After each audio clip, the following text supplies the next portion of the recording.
Vous écoutez le 3e épisode de l'affaire Lecouviour. Il en veut, Josiane Lecouviour. Il se retrouve en garde à vue et il entend les déclarations de Venceslas Le Cerf qui mettent toute la responsabilité sur Josiane Lecouviour. Sébastien Bonneau, avocat de Loïc Duguet. Donc, dans ce moment-là, il en veut énormément à Josiane et il ne pense pas à son intérêt. Il réfléchit à se décharger et à impliquer encore davantage Josiane Lecouviour.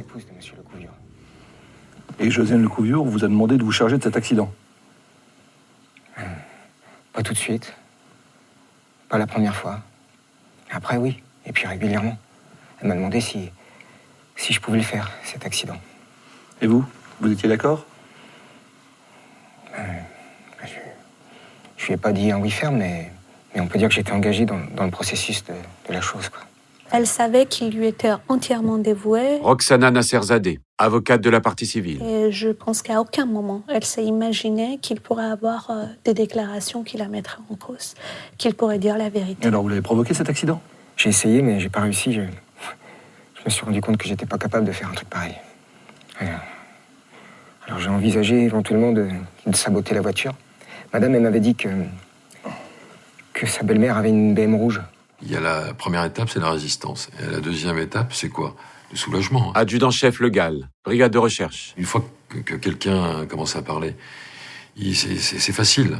Le plus dur, c'est de franchir le pas. J'ai bien senti que j'étais pas capable de faire un truc pareil, là, c'était pas possible. Duguet affirme, à un moment, je lui ai proposé de trouver quelqu'un pour faire le sale boulot parce que je savais pertinemment que moi, je n'y arriverais pas et que ça ne m'intéressait pas. Vous dites quoi? J'ai rien à dire pour l'instant. Comment elle vous est venue l'idée d'engager quelqu'un pour faire ce boulot? Ça m'est venu le soir de la crémaillère chez mon frère. J'ai vu ce type-là, Le Cerf. C'était un videur de boîte de nuit, un vantard. Alors tout de suite, là, j'ai pensé que c'était ce genre de type-là qui était capable de faire ce genre de choses pour du pognon. Et vous nous parlez comme ça, de but en blanc? Presque. C'est plus du tout le même bonhomme. En fait, il dit la vérité. C'était contre nature, le comportement qu'il avait auparavant. Donc après, il discute, en fait. Et il n'invente pas. Il raconte. Il raconte tout simplement l'histoire, la vraie histoire. Quand vous avez quelqu'un qui panique, qui est perdu... Sébastien Bonneau, avocat de Loïc Duguet. C'est justement parce que cette personne ne raisonne plus. Et si elle ne raisonne plus, elle dit des choses insensées. Et donc Loïc a dit des choses insensées. Je lui demande s'il serait capable d'éliminer quelqu'un pour de l'argent. Qu'est-ce qu'il vous répond? Il a simplement dit faut voir. Vous en avez parlé à Madame Lecouviour? Oui. Duguet dit qu'il vous en a parlé. Et que vous lui auriez dit de voir combien il prendrait pour faire ça et si c'était quelqu'un de vraiment sûr. Vous répondez quoi? J'ai rien à déclarer. Et Le Cerf a demandé combien? Il a demandé 20 000 euros pour faire ça. Qu'est-ce que vous en dites? J'ai rien à dire pour l'instant, c'est faux. Mais quand vous dites que c'est faux, c'est parce que... Et vous avez demandé plus? Je dis que c'est faux et que je n'ai pas demandé de tuer ma belle-mère et que je ne l'ai pas tuée. Pourquoi c'est faux? Expliquez-nous pourquoi vous dites que c'est faux. Adjudant-chef Le Gall. Mais à chaque fois, c'était des réponses très courtes. La plupart de ces réponses, c'était 3 mots. Donc je ne sais pas, ou je ne veux pas, je m'expliquerai plus tard. Donc vous n'avancez pas. Donc c'était la stratégie qu'elle avait choisie. Donc je crois que Josiane, avec son intelligence et malgré la situation, a cherché effectivement à être crédible et à répondre le mieux possible, malgré la fatigue au questionnement incessant qui lui était fait. Thierry Filion, avocat de Josiane Lecouviour. Encore une fois, en lui présentant une vérité qui était définitive pour les enquêteurs, alors que c'était pas la vérité pour Josiane Lecouviour. On a ensuite demandé à Duguet s'il vous avait annoncé la somme demandée. Et comment vous aviez réagi? Et qu'est-ce qu'elle a dit, madame? Madame, elle a dit c'est cher, mais j'accepte de verser cette somme si les faits sont commis. Et comment vous finalisez l'affaire? J'ai dit à Le Cerf que c'était OK pour les 20 000. Et je lui ai dit qu'il fallait qu'il se débrouille tout seul pour arriver à ses fins. Vous lui donnez pas plus de détails? Je lui ai donné un descriptif de la propriété. Je lui ai dit le chemin. Vous pouvez nous expliquer comment Duguet a pu donner un descriptif de la propriété alors qu'il n'y est jamais entré et qu'il n'y a jamais travaillé? J'ai rien à expliquer. Et comment s'est passée la remise de l'argent? On a convenu d'un rendez-vous à la plage. Le Cerf est venu s'asseoir dans ma voiture, côté passager. Et puis, il m'a dit que c'était bon. Alors je lui ai remis l'enveloppe Kraft marron où il y avait les 20 000 euros. Et puis lui, il m'a remis un sac avec les bijoux qu'il avait pris chez les Lecouviure. Pourquoi le cerf vous a remis les bijoux qu'il avait prélevés chez le père Lecouviure? En fait, madame, elle m'avait demandé de bien m'assurer que le travail était effectué. C'est elle qui m'a dit de demander aux exécutants, de leur demander de prélever des bijoux portés par les Lecouviure. Qu'est-ce qu'il y avait comme bijoux? Dans le sac, il y avait 2 ou 3 montres, un bracelet, des bagues, puis des chevalières. Qu'est-ce que vous en avez fait? Le vendredi, là, quand j'ai quitté le cerf, je suis allé immédiatement chez monsieur et madame Lecouviure, parce que je savais que monsieur n'était pas là et que madame, elle était seule. Alors, je lui ai remis le sac de bijoux, on est allé le cacher sous une dalle près de la piscine, et là, elle n'a même pas regardé ce qu'il y avait à l'intérieur. Pourquoi? En fait, madame, elle était bouleversée. Parce que le matin même, elle avait appris que sa belle-mère, elle avait été tuée lors d'un cambriolage. Si le projet était vraiment un assassinat, elle ne devait pas être bouleversée. Elle s'y attendait. Vous avez touché de l'argent pour votre rôle d'intermédiaire? Rien. Rien du tout. Mais madame, elle m'avait fait la promesse qu'elle me donnerait de l'argent. Sans me dire combien, moi. Elle m'avait dit 10 000 ou plus, ça dépendrait, mais moi, j'avais dit non, ça ne m'intéresse pas, moi. J'ai pas fait tout ça pour l'argent. Pourquoi vous avez fait tout ça, alors? Je sais pas, moi. Si j'ai bien compris, vous avez toujours fait ce que les Lecouviure vous demandaient. Entretenir la propriété, leur rendre des services de garde-maison. Alors en fait, est-ce que vous n'avez pas fait tout ça justement parce que vous avez toujours fait ce que les Lecouviure vous demandaient? Je sais pas, peut-être inconsciemment, j'en sais rien. Et puis ça m'a soulagé, moi, de trouver quelqu'un pour le faire. Voilà, comme ça, madame, après, elle n'allait plus m'embêter avec cette histoire. Dans cette histoire-là, justement, c'était moi le confident de madame. Elle me l'avait dit. Elle m'avait dit que cette histoire, c'était notre secret.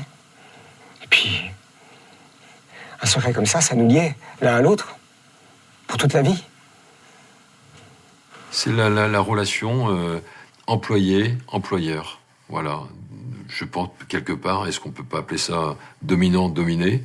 Ça se rapproche un peu de ça. À la suite des aveux de Loïc Duguay, une perquisition est effectuée chez Josiane Lecouviure en présence de son mari Jean-Jacques. Quand les enquêteurs sont allés, avec les explications simples qu'il avait données... Adjudant-chef Saïek, brigade de Plouay. On trouvait tout de suite les bijoux, montres, etc., qui se trouvaient à cet endroit-là, ce qui prouvait bien que la boucle était bouclée. Et la mise en cause de Josiane Lecouviure ne faisait plus beaucoup de doutes sur le fait qu'elle soit bien la commanditaire de tout ça. Et en fait, le nœud coulant s'est resserré complètement sur Madame Lecouviure. Lieutenant Serre, section de recherche. Sans avoir eu aucune explication de sa part par rapport à son attitude de défense, de méfiance et de rejet depuis le départ. Là, à ce stade, ça devenait surprenant.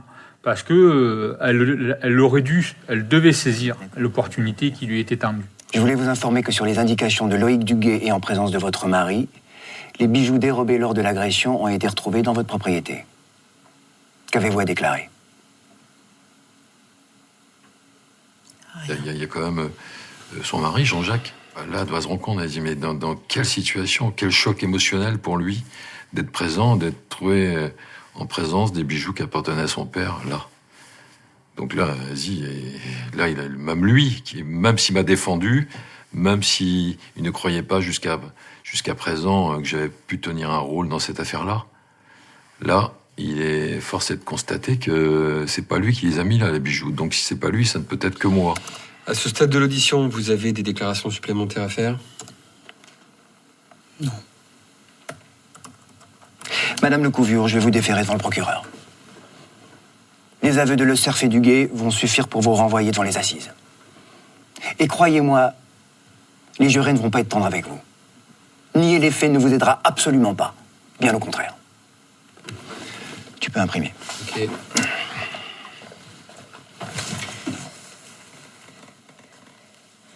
Je vais tout vous dire.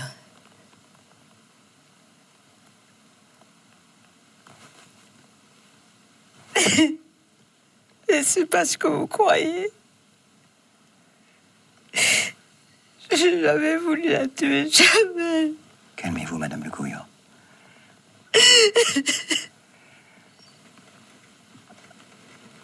C'est au moment où je passe à proximité d'elle, face à la notification que je venais de lui faire, qu'elle se saisit là, de ma main, à deux mains, me touchant, se mettant à pleurer, en s'effondrant sur le fauteuil. Elle dit « Mais moi, ce que j'ai commandité, c'est un cambriolage, je n'ai pas commandité un homicide. » Et là, je lui explique « Mais il faut nous l'expliquer. » Est-ce que vous êtes d'accord pour nous donner votre version?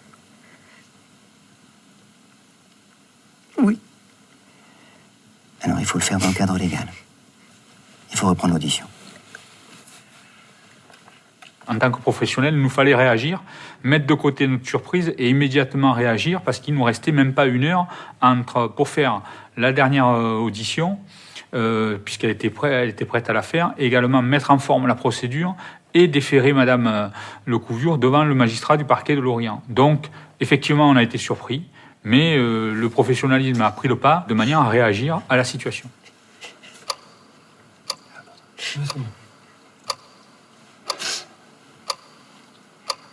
Pouvez-vous nous indiquer le lien que vous avez avec cette affaire? Ma belle-mère nous avait parlé d'un coffre.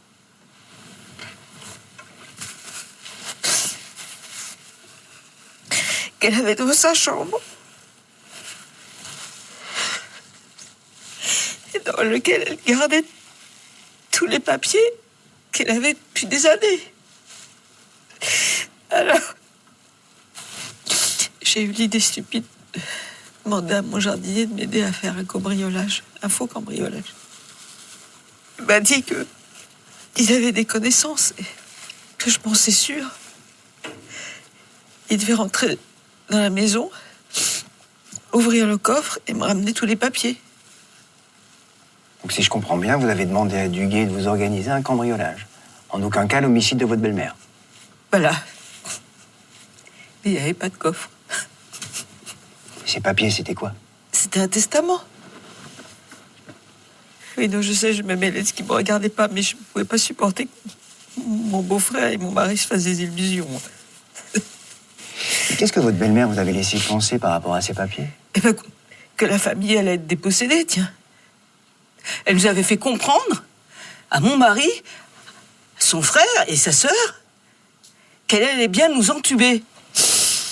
Que Loïc est venu après les faits, je lui ai dit que ma belle-mère était décédée. Et il était très étonné parce que c'était pas du tout ce qu'il avait voulu. Effectivement, les éléments qu'elle nous déclare n'allaient pas dans le sens de son jardinier. Mais c'était ses explications, c'est ses mots, et on avait donc l'obligation de les recueillir. L'interrogateur, en fait, il doit être un technicien, poser les questions, mais en même temps, ne pas le faire fuir pour l'amener à se confier. C'est un confesseur. Quand Duguay vous a dit qu'il n'y avait pas de coffre, quelle a été votre réaction? J'étais atterrée. Et vous lui avez dit quoi par rapport aux bijoux? Mais je lui ai dit que j'en voulais pas, je les ai même pas regardés d'ailleurs. Mais pourquoi vous nous dites ça seulement maintenant? Vous aviez tout le temps tout à l'heure. Je veux corriger l'image qu'il y a de moi, là. J'ai jamais fait de mal à personne. Je veux pas qu'on me perçoive comme quelqu'un qui a imaginé ça. Je ne suis pas cupide. Je regrette ce qui s'est passé. Vraiment. Je pensais pas que ça allait se terminer comme ça. Ça fait du bien d'avoir parlé. Tellement bien. Mais pourquoi ne pas l'avoir dit avant?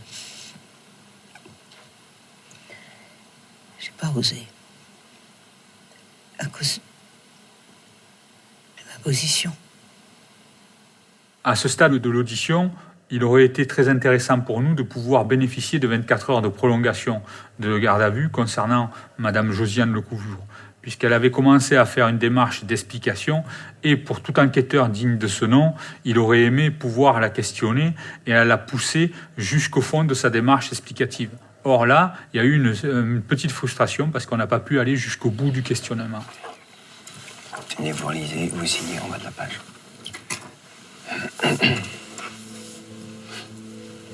Cette garde à vue se termine à la limite du temps réglementaire.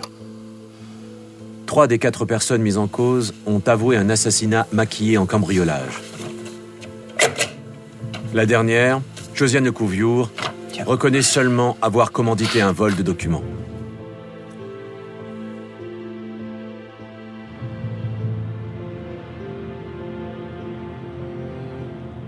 Quelques mois plus tard, Le Cerf, Madé et Duguay reviennent sur leur première déclaration et se calent sur la version de Josiane. Ils affirment en chœur qu'il n'a jamais été question d'assassiner Anne-Marie Lecouviure. 3 ans plus tard, le 22 mai 2012, le procès de Josiane Lecouviure, de Loïc Duguay, de Wenceslas Le Cerf et de Guénolé Madé s'ouvre devant la cour d'assises du Morbihan. L'enjeu des audiences, déterminer s'il s'agit d'un assassinat ou d'un cambriolage qui aurait mal tourné. Le 2 juin, après 15 jours de débat et 7 heures de délibéré, le verdict tombe. La réponse à la question de l'assassinat et de la complicité d'assassinat pour Josie, c'est non. Thierry Filion, avocat de Josiane Lecouviure. Josie me donne la main pendant l'énoncé du verdict, et à partir de ce moment-là, pendant quelques secondes au moins, c'est bon. La peine va être une peine, on va dire, acceptable, autour de 10 ans d'emprisonnement. Et la sentence, donc la peine tombe comme un coup près, comme d'habitude aux assises, c'est 15 ans de réclusion criminelle, ce qui nous semble à ce moment-là totalement disproportionné par rapport évidemment à la personnalité de Josiane, qui, tout le monde le sait, hein, personne ne remet ça en cause, est une femme avec un passé sans tache et qui n'est pas dangereuse pour l'ordre public. Loïc Duguay, lui, prend 8 ans, Wenceslas Le Cerf, 18 ans, et Guénolé Madé, 15 ans. Nos avocats nous disent, mais vous allez voir, après le procès, on tourne une page et... Benoît Audran, fille de la victime. Et il est plus facile de faire son deuil, c'est fou.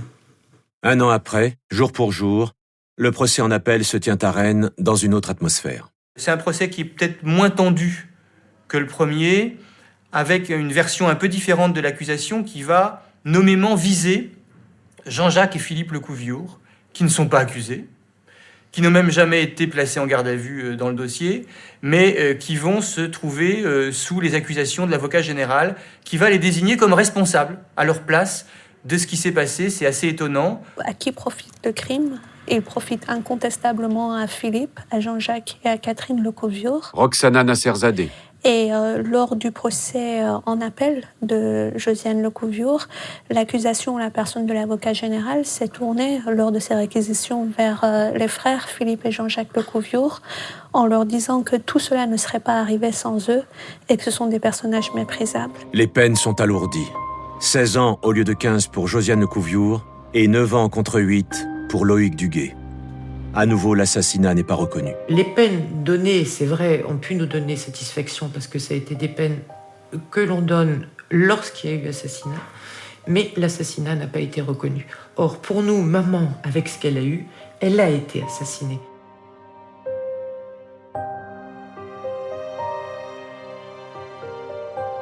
Je pense que l'argent a bouleversé cette famille, et malheureusement bouleversé dans des conditions telles qu'on est arrivé à ce drame.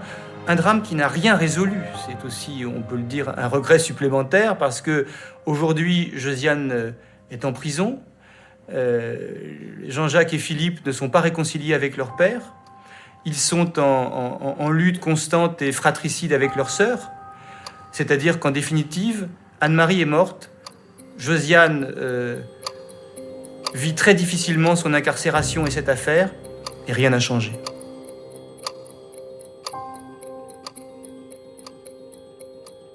Garde à vue est un podcast coproduit par Initial Studio et WhatsApp Film à partir de la série documentaire 48 heures, produite par WhatsApp Film et France Télévisions et réalisée par Mathieu Belghiti et Frédéric Lantieri. Production exécutive du podcast, Initial Studio. Production éditoriale, Sarah Koskiewicz et Mandy Lebourg. Montage, Camille Legras.